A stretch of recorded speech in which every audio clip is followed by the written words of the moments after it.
혹시 자비청황이란 말 들어보셨는지 모르겠습니다. 자비청황 그러면 생각나는 것 혹시 있습니까? 중고등학교 때 국사 공부 잘한 분들은 아마 알 수 있을 것도 같습니다만 저는 잘했기 때문에 잘 압니다. 저는 아직도 삼국시대를 배경으로 하는 사극 드라마를 보면 자비청황이 저절로 떠오르고 자비청황 고증을 잘해서 영화나 드라마를 만들었는지를 체크하곤 그렇게 합니다. 백제 고이왕 때 신분에 따라서 입을 수 있는 옷의 색깔을 제한했습니다. 1품에서 6품까지만 자색 옷을 입을 수 있었습니다. 자색 고구마 생각하면 됩니다. 자색 옷을 입을 수 있었습니다. 7품에서 11품까지는 비색, 이 청자의 푸른 비색이 아니라 밝은 붉은색, 그 비색, 붉은 비자입니다. 7품에서 11품까지는 비색을, 그리고 13품에서 16품은 청색 옷을 입을 수 있었습니다. 신라 법흥왕 때도 비슷한 의복 규정을 두었습니다. 1에서 5관등, 그래서 진골, 성골입니다. 진골, 성골만이 자색 옷을 입을 수 있었습니다. 6에서 9관등은 비색 옷을, 그리고 10에서 11관등은 청색 옷을, 12에서 17관등은 황색 옷을 입었습니다. 그래서 자비청황, 이것은 신라시대 신분에 따라서 입을 수 있었던 옷의 색깔입니다. 고려 광종 때도 비슷한 규정이 있었습니다. 그때는 자단, 붉을 단자입니다. 자단비녹, 자단비녹 순으로 옷을 입었습니다. 그러니까 시대는 달랐지만 공통의 요소가 하나 있습니다. 자색 옷이 가장 높은 신분을 상징한다는 것입니다. 요즘 말로 시리얼 넘버가 있는 명품 옷이 고대의 자색 옷이었습니다. 로마 시대 로마 황제의 상징색도 자주색이었다라고 합니다. 고대에서는 왜 자주색이 이렇게 가장 귀한 색으로 여겨졌을까요? 로마 시대의 자주색 염료는 뿔소라 수백만 개에서 뽑아내는 중노동을 거쳐서 만들어졌습니다. 기술적으로도 자주색 염료가 가장 만들기 어려웠습니다. 염색의 장인들이 지휘를 하고 많은 일꾼들이 투입되어야만 자주색 옷을 만들 수 있었던 것입니다. 그러니 비싸고 귀한 옷이고, 그러니 아무나 입을 수 없는 옷이고, 그러니 계급 높고 돈 많은 사람만이 입을 수 있었던 것입니다. 동서양을 막론하고 고대의 자주색 옷은 그렇게 부와 계급의 상징이었습니다. 극동방송 설교에서 들었었는지 아니면 제가 예전에 섬기던 교회 목사님 설교에서 들었는지 기억은 나지 않습니다만 어느 목사님으로부터 들었던 이야기입니다. 한 청년이 목사님에게 상담을 요청했습니다. 목사님, 저 이제부터 교회 다닐 수 없을 것 같습니다. 다음 주부터 교회 못 나옵니다. 아니 왜? 부모님의 반대가 심합니다. 아무래도 부모님 말씀을 들어야겠습니다. 목사님이 말씀합니다. 그래? 부모님이 가자시면 지옥도 따라가겠네? 그러니까 청년들이 다니겠습니다. 그 다음 주에도 그 이후에도 그 청년은 변함없이 신실한 예배자로 살았다라고 합니다. 오늘 본문도 성경 읽기와 상관없이 누가복음 본문으로 정했습니다. 지난 2주간 말씀, 돌아온 탕자 이야기와도 밀접히 연관된 말씀입니다. 예수님께서 비유로 들려주신 이야기입니다. 그리스도인이라면 잘 아는 이야기, 주일학교 때부터 무수히 들었던 이야기입니다. 본문을 정하고 제 스스로 놀란 것이 있습니다. 너무도 유명한 본문인데, 그런데 백양교회가 창립된 이후로 이 본문으로 설교한 적이 한 번도 없었다는 것, 이 말씀 준비하면서 알았습니다. 그래서 더더욱 이 본문으로 정했습니다. 누가복음 15장에서 17장은 큰 한 단락입니다. 각각의 청자, 각각의 듣는 사람들을 타겟으로 예수님께서 들려주신 각각의 비유들입니다. 15장 1절 2절을 보십시오. 세리들, 죄인들, 바리새인들, 서기관들이 청중입니다. 그들에게 100마리 중 잃어버린 한 마리 양, 10드라크마 중 잃어버린 한 드라크마, 탕자와 큰아들 이야기를 들려주셨습니다. 16장 1절 보십시오. 어떤 부자와 청지기 이야기를 들려주시는데 이 이야기의 핵심 타겟은 제자들입니다. 어쩌면 다음 주에 이 본문으로 전할까 그런 생각을 하고 있습니다. 16장 14, 5절 보십시오. 콕 집어서 바리새인들이 언급되고 있습니다.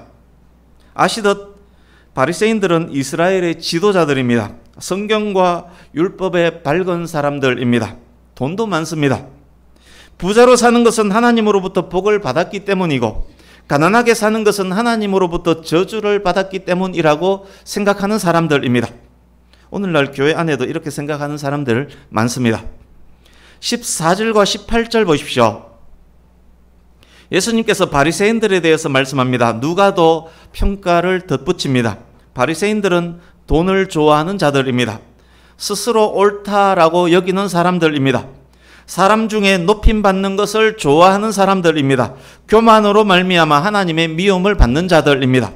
그러나 그들은 스스로 옳다 여기는 자들이기 때문에 그들이 이런 평가를 받고 있음조차도 모르고 있는 사람들입니다. 예수님께서 간음에 대해서도 말씀합니다. 율법을 잘 지킨다라고 자부하는 바리새인들이지만 실제로는 율법을 이용해서 아내를 버리고 버림받은 여자에게도 장가드는 자들입니다. 율법을 지키기는커녕 오히려 간음하는 자들인 것입니다. 예수님께서 뜬금없이 간음 이야기를 여기서 하신 것은 그들의 영적 간음도 꼬집기 위함입니다. 하나님보다 더 숨기는 무언가가 그들 바리새인들에게 있었습니다. 그것이 무엇인지에 대한 힌트는 그들은 돈을 좋아하는 자들이라는 말씀에서 이미 주어졌습니다. 그래서 오늘 본문을 제대로 이해하기 위한 핵심 요소, 부자와 거지 나사로 이야기를 예수님께서 하시는데 이 이야기의 핵심 타겟이 스스로 자신이 하나님을 잘 섬긴다라고 여기고 성경 많이 알고 자기 잘난 맛에 살고 돈 좋아하고 돈도 많고 배운 것도 많고 여기저기서 대접받으며 살고 지난주 말씀 속 형과 같은 바리새인들이며 또 가난한 자는 저주받은 자로 여기고 멸시하며 살아가는 바리새인들, 예수님 이 비유 말씀의 타겟이 바리새인들이라는 것, 그것을 반드시 알아야 합니다. 뿐만 아닙니다. 오늘날 한국 교회의 가장 큰 문제점 중 하나가 무엇입니까? 예수님 당시에 바리새인들과 같은 그리스도인들이 많다는 것입니다. 겉모습은 거룩거룩하지만 실제로는 성경대로 살지 않는 그리스도인, 하나님과 다른 무엇을 겸하여 섬기는 그리스도인, 교만한 그리스도인, 그리스도인이라고 말은 하지만 사실은 그냥 종교인들이 많다는 것입니다. 그러기에 예수님께서는 본문을 통해서 현대의 그리스도인들을 핵심 타겟으로 말씀하고 계시는 것입니다. 예수님께서는 지금 저와 여러분의 눈을 쳐다보시면서 말씀하고 계시다는 것, 그것을 아는 것 역시 오늘 본문 이해를 위한 핵심 요소입니다. 이제 본문 한 절씩 보겠습니다. 19절. 한 부자가 있습니다. 부자의 복장을 보십시오. 그 귀한 자색 옷을 입고 있습니다. 고운 베옷도 입고 있습니다. 명품 옷을 치렁치렁 걸치고 있습니다. 이 사람은 당대 1%에 속하는 부자입니다. 이 부자가 날마다 호화롭게 즐깁니다. 20절에서 21절, 부자와 완전 대조되는 한 인물 등장합니다. 거지입니다. 거지 중에도 1%에 속하는 상거지입니다. 특이한 점이 있습니다. 1%에 속하는 부자와 1%에 속하는 상거지가 있다면 부자의 이름을 밝히고 거지의 이름은 밝히지 않는 것이 일반적일 텐데, 그런데 부자의 이름은 밝혀지지 않았고 거지의 이름이 기록되어 있습니다. 예수님께서 말씀하신 비유들 속에서 사람 이름이 밝혀진 유일한 경우가 오늘 본문입니다. 이 거지의 이름이 무엇입니까? 하나님께서 도우신다라는 의미의 이름 나사로입니다. 혹시 동명이인 나사로 생각나십니까? 마리아와 마르다 자매의 오빠이며 무덤에 있는 그를 예수님께서 살리신 나사로가 있습니다. 같은 이름을 가진 기억나는 인물 한 사람 더 있습니다. 아브라함의 충실한 종이었던 엘리에셀, 히브리어로 엘리에셀이 나사로와 같은 이름의 뜻, 하나님께서 도우신다라는 의미입니다. 나사로 이름의 뜻이 하나님께서 도우시는 자인데, 그런데 본문에 나타난 나사로의 상황은 하나님의 도우심과는 전혀 상관이 없어 보입니다. 나사로가 부잣집 대문 앞에 버려져 있습니다. 버려져로 번역된 원어는 내던지다라는 의미입니다. 버려졌다는 것은 타의에 의해서 버려졌다는 것인데 그것은 스스로 움직이기조차 힘들다는 의미입니다. 이 나사로의 피부를 보십시오. 온몸에 부스럼, 헌데, 악성 종기를 일컫습니다. 온몸에 악한 부스럼이 가득합니다. 부스럼에서 고름과 진물이 막 흘러나오고 있습니다. 유대인들은 바닥에 떨어진 음식은 먹지 않습니다. 짐승들이 먹거나 버립니다. 나사로가 부잣집 대문 앞에서 그래도 버티고 있는 이유는 부자의 상에서 떨어진 그 부스러기 음식이라도 먹기 위해서입니다. 1% 부자의 상에서 떨어지는 부스러기라면 그 부스러기만으로도 거지 100명이 배불리 먹고도 남을 것입니다. 그러나 그것마저 지금 먹을 수가 없습니다. 탕자가 돼지가 먹는 쥐염 열매로 끼니를 때우려고 했지만 그것마저 먹을 수 없었던 것과 비슷합니다. 그러나 돼지들은 쥐염 열매를 먹었음을 확인했습니다. 부잣집의 개들은 그 부스러기 음식으로 배를 채웁니다. 배를 채운 그 개들이 어디로 가는지 보십시오. 대문 밖으로 나와서 꼼짝 못하고 누워있는 나사로에게로 갑니다. 부스럼에 있는 고름과 진물을 개들이 후식과 특식 삼아 핥아 먹습니다. 너무도 비참한 나사로의 모습입니다. 부자와 나사로 사이에는 겨우 담 하나가 있을 뿐인데 담 하나 사이를 두고 각각 처한 상황이 어찌 이토록 다를 수가 있다는 말입니까? 22절입니다. 시간이 흘렀습니다. 굶주림과 병으로 고생하던 거지 나사로가 죽었습니다. 자주색 옷, 고운 베옷을 입고 날마다 잔치를 벌이던 상위 1% 부자도 죽었습니다. 거지는 공동묘지에 아무렇게나 내던져져서 묻혔을 것입니다. 부자는 화려하게 장례식을 치렀을 것입니다. 그런데 죽음을 통과하자마자 역전이 일어납니다. 천사들이 나사로를 받들어 아브라함 품으로 이끌어갑니다. 거지의 이 죽음이 구약 최고의 성도로 여겨지던 에녹, 죽음을 보지 않고 성천했던, 천사에 이끌려서 성천했던 에녹, 엘리야의 성천처럼 그려져 있습니다. 그러나 부자는 음부에 나가 떨어집니다. 죽음을 통과한 나사로가 깨어난 곳은 파라다이스, 낙원이었습니다. 부자가 깨어난 곳은 음부, 하데스였습니다. 나사로는 아브라함의 품에서 깨어났고 부자는 타는 불꽃의 고통 속에서 깨어났습니다. 낙원과 천국, 음부와 지옥은 다른 곳입니다. 그렇지만 부자가 깨어난 곳을 지옥으로, 나사로가 깨어난 곳을 천국으로 이해해도 전혀 문제가 되지 않습니다. 저도 그래서 지금부터 천국과 지옥으로 여기면서 설명을 하겠습니다. 낙원과 천국, 음부와 지옥의 차이는 이번 주 수요 예배 때 설명을 드리겠습니다. 지옥에 간 부자가 천국에 있는 나사로를 보았습니다. 지옥 고통 속에서 아브라함에게 말합니다. 아버지 아브라함이여. 아브라함을 아버지라고 부르고 있습니다. 이 부자는 아브라함의 후손, 유대인이 확실합니다. 저를 불쌍히 여겨주소서. 나사로를 여기로 보내셔서 차가운 물 한 방울만 내 혓바닥에 떨어뜨려 주소서. 뜨거워서 너무너무 고통스럽습니다. 이 부자는 혈통적 특권에 의지해서 긍휼을 구하고 있습니다. 아브라함이 말합니다. 예로 번역된 원어 테크노는 아들아, 딸아 라는 의미입니다. 아브라함도 이 부자가 유대인임을 인정하고 있습니다.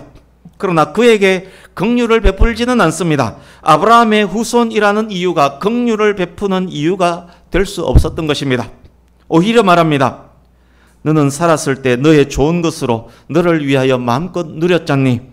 그렇지만 나사로는 고난받았잖니. 이제 역전되었다. 나사로는 여기서 위로를 받고 너는 괴로움을 받는다. 부자는 나사로가 건네주는 물 한 방울의 긍휼조차 받을 수 없었습니다. 땅에서 사는 동안 부자의 상에서 떨어지는 부스러기 음식 하나 얻어먹을 수 없었던 그 나사로와 대비되고 있습니다. 물 한 방울 떨어지는 것, 상에서 음식이 떨어지는 것이 대비되고 있습니다. 26절, 설사 아브라함이 나사로의 손에 물 한 방울 찍어서 부자에게 보낼 생각이 있었다 손 하더라도 실제 물을 전달할 방법은 없습니다. 천국과 지옥 사이에는 큰 구렁텅이, 영어 성경은 great chasm으로 번역합니다. 큰 구렁텅이가 있어서 서로가 서로에게 건너갈 수가 없습니다. 사는 동안에는 여기저기로 마음대로 움직일 수 있었다 할지라도 일단 죽음을 통과하면 죽음 후에 깨어난 그곳은 영원한 운명의 장소가 되는 것입니다. 죽음에 의해서 결정된 각각의 처소는 그 무엇으로도 바꿀 수 없는 영원한 처소로 고착되는 것입니다. 그러니 있을 때 잘해야 합니다. 버스 지나간 뒤에 아무리 손 흔들어도 소용없습니다. 은혜 받을 만한 때에, 구원 받을 수 있을 때에 받아야 하는 것입니다. 이 말씀에서 가톨릭에서 말하는 연옥 교리가 틀렸음이 확실히 또 확인이 됩니다. 가톨릭에서는 살아있는 사람들의 헌금과 봉사로 죽은 사람들을 천국으로 옮길 수 있다라고 가르칩니다. 그게 연옥의 교리입니다. 천국이나 지옥으로 옮겨지기 위해서 대기하고 있는 곳을 연옥이라고 부릅니다. 본문 말씀에 의하면 성경과 전혀 다른 있을 수 없는 이야기임이 확인됩니다. 이제 27절에서 31절, 물 한 방울의 긍휼도 받을 수 없었던 부자, 자신이 구제불능임을, 어떤 구원의 희망도 자기에게 없음을 인식합니다. 그제서야 자기의 형제와 가족을 생각합니다. 그들 역시 그곳 지옥에 올 것임을 직감했기 때문입니다. 아버지여, 저는 이미 버린 몸이라 어쩔 수 없지만, 그렇지만 내 형제 5은 이곳에 오지 않으면 좋겠습니다. 나사로를 내 아버지 집에 보내셔서 이곳에 있는 나의 형편을 그들에게, 내 형제에게 알려주셔서 내 형제는 여기에 오지 않도록 해주십시오. 아브라함이 말합니다. 그들에게는 모세와 선지자들이 있지 않니? 모세와 선지자들은 구약 성경을 읽었습니다. 성경 말씀에 이미 다 기록되어 있기 때문에 성경 말씀으로 충분히 지옥과 천국을 인식할 수 있다는 말입니다. 부자가 울면서 한 번 더 간청합니다. 아닙니다. 아닙니다. 죽은 자가 다시 살아나서 그들에게 전하면 그들이 들을 것입니다. 제발 나사로를 내 형제에게 보내셔서 내 형제들이 회개하도록 해주십시오. 아브라함이 다시 말합니다. 모세와 선지자들에게 듣지 아니하면, 성경 말씀에 집중하지도 깨닫지도 이해하지도 순종하지도 않는 사람은 죽었다가 다시 살아나서, 그 누군가가 죽었다가 다시 살아나서 알려줄지라도 듣지 않는다. 이 말이 사실임을 우리는 이미 알고 있습니다. 마리아 마르다 자매의 오라버니 나사로가 다시 살아났지만 여전히 바리새인 서기관들은 나사로를 살린 예수님을 믿지 않았습니다. 오히려 예수님을 죽이려고 했고, 오히려 나사로까지 죽이려고 했습니다. 예수님께서 십자가에서 죽으시고 3일 만에 다시 살아나셨습니다. 그러나 예수님을 믿기는커녕 부활의 목격자들을 매수하고 거짓말로 꾸며대기에 급급했습니다. 예수님의 부활을 직접 목격한 사도들이 예수님의 부활을 전파했지만 믿기는커녕 제자들을 오히려 죽음으로 내몰았습니다. 그렇습니다. 지금 우리가 전하는 복음, 우리가 전하는 하나님의 말씀을 믿지 않는 사람들은 그들의 죽은 조상이 다시 살아와서 너희들은 내가 있는 이곳 지옥에 절대 오지 마라, 너희들은 예수님을 믿어라, 그렇게 아무리 말할지라도 그들은 듣지 않을 것입니다. 잠깐 충격에 휩싸여서 교회에 올 수는 있겠지만 다시 원래대로 돌아가고 맙니다. 이제 몇 가지 정리를 하겠습니다. 본문 말씀으로 많은 사람들이 오해하는 것, 오해할 수 있는 것이 있습니다. 부자라는 이유로 지옥 간다는 말인가? 가난하면 천국 간다는 말인가? 절대 그렇지 않습니다. 본문 속 부자도 거지 나사로도 부자라는 이유로, 가난하다는 이유로 천국과 지옥에 간 것 아닙니다. 부유함이 지옥행이 아니듯 가난함 역시 천국행이 아닙니다. 돈이 부자를 지옥 가게 하는 것 아닙니다. 또한 돈이 지옥 가는 것을 막을 수 있는 것도 아닙니다. 천국행, 지옥행 운명을 결정짓는 것은 하나님과의 관계에 달려 있습니다. 그렇지만 물질, 돈을 대하는 태도가 하나님과의 관계가 어떠한지를 판단할 수 있는 지표가 될 때는 많습니다. 부자와 거지가 천국과 지옥 이야기에 등장한 가장 중요한 이유가 돈을 대하는 태도가 하나님과의 관계에 대한 지표가 될 수 있기 때문일 것입니다. 부자와 거지가 천국행, 지옥행 여부에 영향을 미친 것이 아니라면 거지 나사로는 왜 천국에 갔고 부자는 왜 지옥에 갔다는 말입니까? 구체적 이유는 명시되어 있지 않지만 본문 속에서 이미 충분히 설명이 되어 있습니다. 본문에 아브라함이 등장했습니다. 아브라함이라는 인물이 의미하는 것이 무엇입니까? 아브라함은 하나님의 친구, 하나님의 벗이라고 불리운 사람입니다. 아브라함의 품이 상징하는 것이 곧 하나님의 품입니다. 또 있습니다. 아브라함은 믿음으로 의롭다함을 받은 자의 대표입니다. 아브라함은 믿음의 조상입니다. 아브라함의 품이 상징하는 것은 믿음으로 가는 천국의 의미입니다.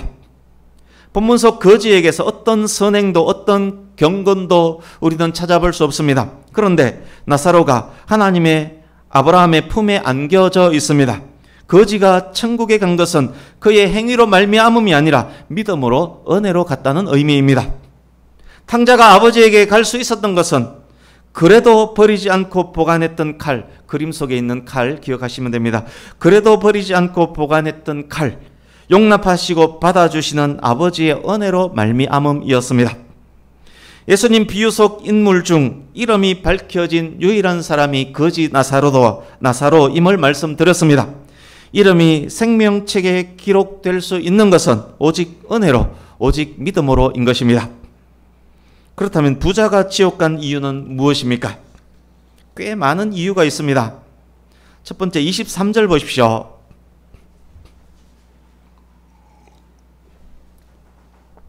지옥의 부자가 천국의 나사로를 한눈에 알아봤습니다.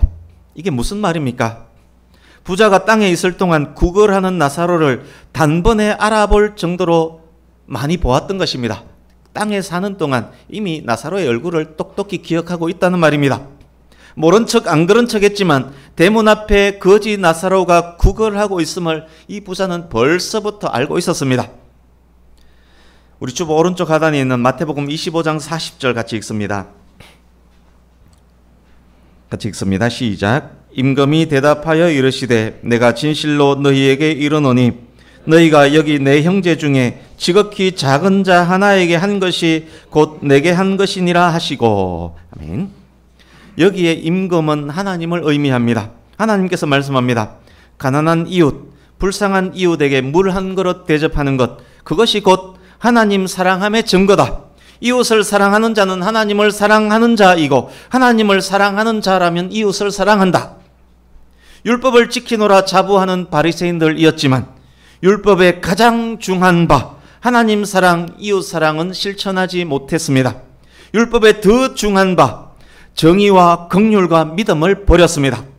부자의 가장 큰 문제는 부자가 지옥 갈 수밖에 없었던 가장 큰 이유는 담벼락 하나 사이에 있는 가장 가까운 이웃, 그 이웃의 아픔에 어떤 관심도 두지 않았기 때문입니다. 그것은 결국 하나님을 사랑하지 않는다는 말입니다. 정작 부자가 사랑한 것은 돈이었습니다. 돈을 최고로 여기고 자색 옷에 고운 베옷을 입고 먹고 마시며 잔치를 벌였습니다. 그러나 부스러기 은혜마저도 나사로에게 베풀지 않았습니다. 본문 속 부자는 현재 예수님 이야기를 듣고 있는 돈을 좋아하는 바리새인들과 같은 자였습니다. 부자는 돌아온 탕자 동생을 째려보는 형과 같은 사람이었습니다. 결국 그는 지옥의 뜨거운 품에 안겼습니다. 한 방울 물의 긍휼도 얻을 수 없었습니다. 담벼락 하나 사이에 거지에게 긍휼을 베풀 수 없었던 자가 큰 구렁텅이가 가로막힌 그곳에서 긍휼을 기대한다는 것 자체가 아이러니 아니겠습니까? 둘째 24절 보십시오. 부자는 은혜와 믿음보다 혈통의 의지에서 구원을 받으려고 합니다. 유대인이라는 이유가 구원의 조건이 된다라고 믿는 전형적인 바리새인들의 형태입니다. 그러나 천국은 믿음으로 오직 은혜로 가는 곳, 그곳이 천국입니다. 셋째, 지옥에 있는 부자에게서 땅에서 살던 때의 버릇이 지옥에 있는 그에게 그대로 남아있음을 보게 됩니다. 아브라함에게 나사로를 내게 보내서 내 입에 물을 주게 하라라고 요구합니다. 아브라함에게 나사로를 자기 집으로 보내서 이 상황을 전파하게 하라라고 요구합니다. 나사로를 보내되 자기 집에만 가서 전하게 하라라고 요구합니다. 갑질이 몸에 배어 있습니다. 지옥에 가서도 갑질하고 있습니다. 아직도 나사로를 자기 집 문 앞에 거짓점으로 여기면서 부리려고 하고 있습니다. 나사로를 여전한 이기심으로 나사로를 오직 자기 가족에게만 전하는, 자기 가족에게만 특혜가 주어지기를 바라고 있습니다. 넷째, 부자는 하나님의 말씀을 제대로 깨닫지 못하고 살던 사람이었습니다. 바리새인들에게 모세와 선지자가 있었듯이 부자에게도 이미 모세와 선지자가 있었습니다. 바리새인이 구약 성경을 많이 알듯 부자도 많이 알았습니다. 그러나 말씀을 깨닫지 못했습니다. 깨닫지 못하니 순종할 수도 없었습니다. 모세와 선지자에게 듣는 것으로 충분하다라는 말의 의미를 지옥에서조차 깨닫지 못하고 있는 이유입니다. 다섯째, 30절 뒷부분 보십시오. 회개하리이다. 땅에 사는 동안 스스로 옳다라고 여겼던 사람이지만 지옥에서는 자신의 죄를 인정하고 있습니다. 양심이 자신의 죄를 밝히 드러내주고 있습니다. 땅에서 살고 있는 자기 형제들도 깨닫지도 회개하지도 못할 것이고 결국 그 형제들도 지옥에 올 것임을, 그대로 두면 그 형제들도 지옥에 올 것임을 알고 있습니다. 그러나 은혜와 긍휼의 때는 이미 지났습니다. 이제 매우 중요한 두 가지만 말씀드리고 마치겠습니다. 오늘 본문을 통해서 인생에서 가장 중요한 것이 무엇인지를 확인하게 됩니다.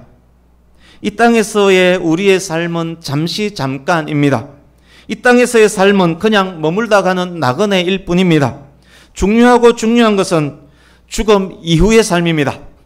비록 내가 이 땅에서 탕자처럼 돼지우리에서 고생할지라도, 부잣집 대문 앞에서 구걸하면서 연명할지라도, 우리가 영원히 살게 될 천국 본향이라면, 우리가 영원히 살게 될 것이 천국 본향이라면, 이 땅에서 부자로 살았지만 죽어서 영원히 지옥에서 살 그 사람보다 내가 만배나 더 복된 사람임을 깨달아 하는 것 중요합니다. 나는 왜 이토록 가난할까? 나는 왜 이렇게 생겼을까? 나는 왜 이토록 띨빵할까? 그런 생각으로 사는 분 혹시 있습니까? 이것을 아셔야 합니다. 부자로 살다가 지옥 가는 것보다 거지로 살다가 천국 가는 것이 만배나 더 복됩니다.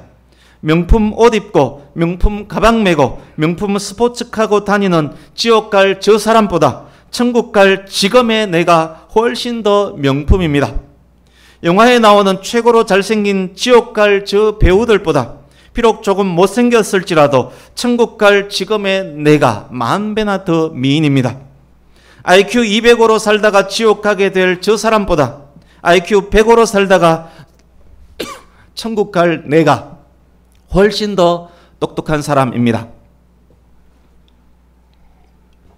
연봉 10억 받으면서 그렇게 살다가 지옥 가게 될 대기업 임원보다 최저 시급 알바하다가 천국 가게 될 지금의 내가 훨씬 더 고소득자입니다. 왜냐? 천국에서 지옥에서 영원히 살 것이기 때문입니다. 그것을 아시고 하나님의 자녀됨에 먼저 감사하는 저와 여러분 될 수 있기를 바랍니다. 감사가 깊어지고 말씀에 순종함이 성숙해진다면 그때 하나님께서 이 모든 것까지 더하여 주실 것입니다. 하나님께서 하나님의 백성들에게 이렇게 말씀하셨습니다. 마음을 다하고 뜻을 다하고 힘을 다하여 너의 하나님 여호와를 사랑하면, 말씀에 순종하면 약속의 땅에 들어가게 될 뿐만 아니라 네가 건축하지 않은 크고 아름다운 성읍을 내가 줄 것이고, 네가 구매하지 않은 아름다운 물건이 가득한 집도 내가 줄 것이며, 네가 파지 아니한 우물도 내가 줄 것이며, 네가 심지 않은 포도원과 감람나무도 내가 줄 것이다. 하나님께서 그렇게 약속하셨습니다. 하나님은 우주의 주인이십니다. 심은 대로 거두게 하실 뿐만 아니라 심지 않은 곳에서도 큰 수확을 주실 수 있는 분이 바로 우리 하나님입니다. 우리가 하나님을 전적으로 사랑하게 된다면 하나님께서는 그런 복까지 주시는 것입니다. 하나만 더 말씀드립니다. 부자를 보십시오. 살았을 때 보았던 나사로를 죽음 후 지옥에서 단번에 알아보았을 뿐만 아니라 죽음 후 지옥에서 땅에 살고 있는 자기 형제들에 대한 걱정을 합니다. 죽은 후에도 살아있을 때를, 살아있는 사람들을 기억하고 생각하는구나. 우리는 이것을 알 수 있습니다. 그 천국에 있는 그 누군가, 지옥에 있는 그 누군가는 땅에서 살고 있는 우리를 기억하고 생각한다는 의미입니다. 죽은 후에 천국 혹은 지옥으로 영원히 처소가 고정됨을 말씀드렸습니다. 그 무엇으로도 처소를 바꿀 수 없음도 확인했습니다. 지옥에 있는 사람들은 천국으로 옮길 것임에 대한 상상조차도 이제 못합니다. 이미 베린 몸입니다. 천국에 있는 사람들은 지옥으로 옮겨질 것임에 대한 어떤 염려도 안 해도 됩니다. 천국에서도 지옥에서도 영원한 운명에 대해서는 더 이상 상상도 고민도 하지 않는다는 말입니다. 그것에 대한 고민 없다는 말입니다. 우리는 천국이 사망도 아픔도 눈물도 슬픔도 없는 곳임을 압니다. 지옥은 사랑도 평화도 기쁨도 감사도 없으며 영원히 불 속에서 고통받는 곳임을 압니다. 그런데 만약 천국에서 후회나 아픔이 있다면, 천국에서의 유일한 슬픔이 있다면 그것이 무엇일 것 같습니까? 그런데 만약 지옥에서 마지막 사랑이라도 남아있다면 그것이 무엇일 것 같습니까? 예수님 믿다가 천국 간 아버지에게 혹 하나의 슬픔이 있다면 그것이 무엇일 것 같습니까? 예수님 믿지 않고 지옥 간 아버지에게 마지막 남은 사랑과 탄식이 있다면 그것이 무엇일 것 같습니까? 만약 사랑하는 남편, 아내, 자녀가, 사랑하는 형제, 자매가, 사랑하는 내 이웃이 내가 있는 이곳 천국에 오지 못하면 어떡하지? 만약 사랑하는 남편, 아내, 자녀가, 사랑하는 형제, 자매가, 사랑하는 내 이웃이 내가 있는 이곳 지옥에 오면 어떡하지? 천국에서의 눈물, 지옥에서의 탄식이 있다면 바로 그런 것 아니겠습니까? 사랑하는 성도님 여러분, 예수님을 믿음으로 하나님의 은혜로 천국에서 영생을 누리게 될 복되고 귀한 성도님 여러분, 우리에게도 예수님을 모르는 사랑하는 가족, 친지, 이웃들이 있지 않습니까? 우리가 진심으로 그들을 사랑한다면 우리가 해야 할 가장 중요하고 시급한 것이 무엇이겠습니까? 그들에게 복음을 전하는 것 아니겠습니까? 복음을 전하기 위해서 기적이 필요한 것 아닙니다. 누군가가 죽었다가 살아야 그들이 믿게 되는 것도 아닙니다. 복음이면 됩니다. 날 위해 십자가의 대속물이 되신 예수님, 십자가의 복음이면 됩니다. 하나님 말씀이면 됩니다. 이제 말씀을 마칩니다. 저와 여러분 모두가 복음에 합당한 삶을 살면서 나의 삶으로 복음의 가치를 보여주면서 죽어가는 불쌍한 영혼들에게, 사랑하는 가족, 친지, 이웃들에게, 돼지 우리 속 탕자와 같은 영혼들에게, 대문 밖 거지와 같은 불쌍한 영혼들에게 복음을 전하는 저와 여러분, 그들에게 물 한 그릇 대접하는 저와 여러분 될 수 있기를 간절히 바랍니다.